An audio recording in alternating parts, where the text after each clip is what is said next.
Seja muito bem-vindo, seja muito bem-vinda.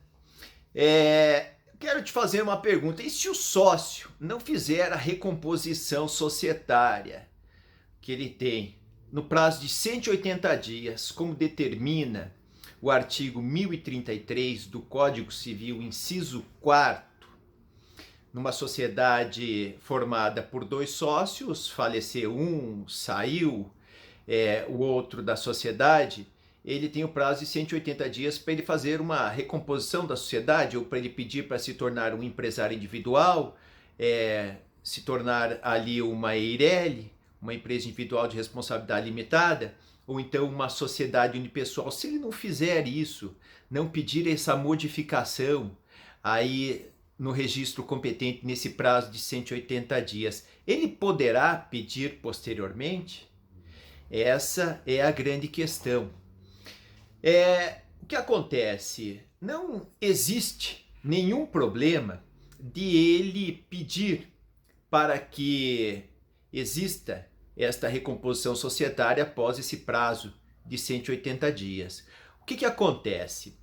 Durante esses 180 dias, a lei dá uma blindagem para ele patrimonial. Então, ele mesmo, vamos imaginar aqui uma sociedade limitada, faleceu um sócio, eram dois sócios, só tem um, tá? Então o que acontece? Durante 180 dias ele pode ficar naquela situação. A lei diz que ele tem, segundo o artigo 1033, inciso 4º, o prazo de 180 dias para ele se tornar um empresário individual, ou então para ele se tornar uma EIRELI, ou então uma sociedade unipessoal. Tem que pedir aí então essa modificação. Tem essas três opções que são levadas a ele. O que acontece? Passou os 180 dias, é interessante ser visto. Após esse período de 180 dias, vai acontecer o quê? A responsabilidade dele, se ele não pedir nenhuma mudança, passa a ser ilimitada, como se ele fosse considerado empresário individual. Ele passa a ter, então, ele não atendeu o que está estabelecido na lei, ele agiu com culpa, né, nesse caso, porque ele foi negligente ao não pedir aí essa modificação. Então, durante esse período, ele passa a ter essa responsabilidade limitada. Mas se ele causar, e de maneira ainda subsidiária, porque em primeiro lugar, como estabelecem os artigos 1023 e 1024, em primeiro lugar tem que responder os bens ali, no caso da empresa, e depois subsidiariamente os seus bens.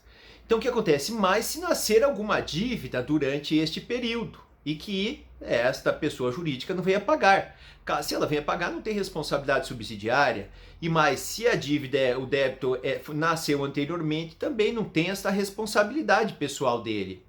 É muito importante ser feito isso, porque olha, eu já vi julgados, já vi erros serem cometidos em cima dessa situação. A lei é muito clara, tá? E o que acontece? Digamos que não tenha sido feita essa recomposição societária nesse prazo de 180 dias, ele faça lá depois de 300 dias.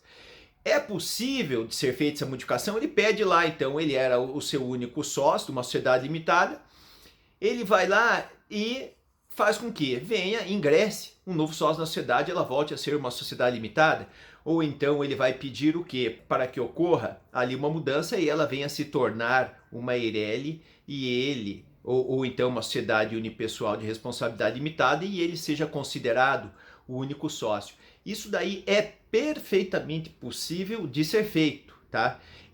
A lei dá esse prazo de 180 dias, tá? Mas não significa que não possa fazer depois dos 180 dias. Como eu disse, eu tenho essa consequência da questão dele, se assumir alguma dívida, a empresa não pagar, ele vai ser considerado ali pessoalmente responsabilizado. Só se vier acontecer isso. Caso contrário, se ele não causar nenhum prejuízo a terceiro, não tem problema dele fazer depois. É claro que essa mudança que será feita posteriormente não terá efeitos retroativos.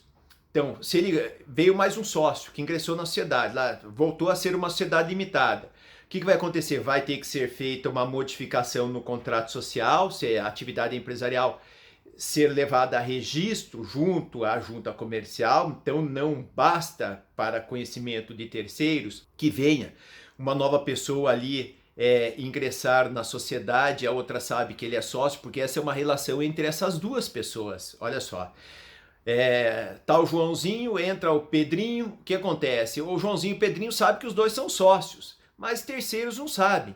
Então, terceiros só vão saber o seguinte, que existe somente um sócio, morreu, havia morrido um daqueles sócios, pediu para sair, não está mais na sociedade, então que ingressou na sociedade ali o Pedrinho, tá? Mas para que terceiros tenham conhecimento, deverá ser levada a alteração do contrato social junto ao registro competente.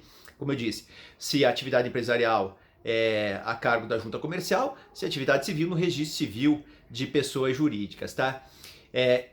Fica aqui essa minha dica, espero que você tenha gostado desse vídeo, que você possa me marcar, que você possa curtir, porque se você curtir este vídeo, se você gostou, é claro, se não curtir, se não gostou também pode dar o não curtir aí.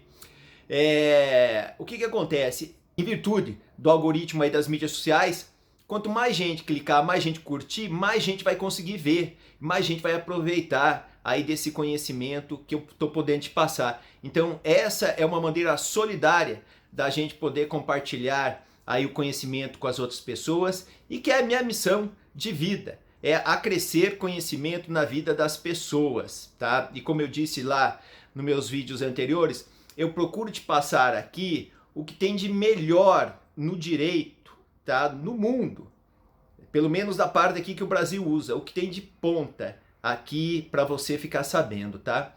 Se você tiver algum comentário, deixe seu comentário aqui embaixo, ele será muito bem-vindo, eu responderei assim que possível. Se tiver alguma sugestão também de tema, de algum assunto para falar, deixa aí, tá? Que eu estou fazendo esse vídeo e tem mais outros vídeos ainda pela frente na área empresarial, tá bem? Eu te aguardo no próximo vídeo.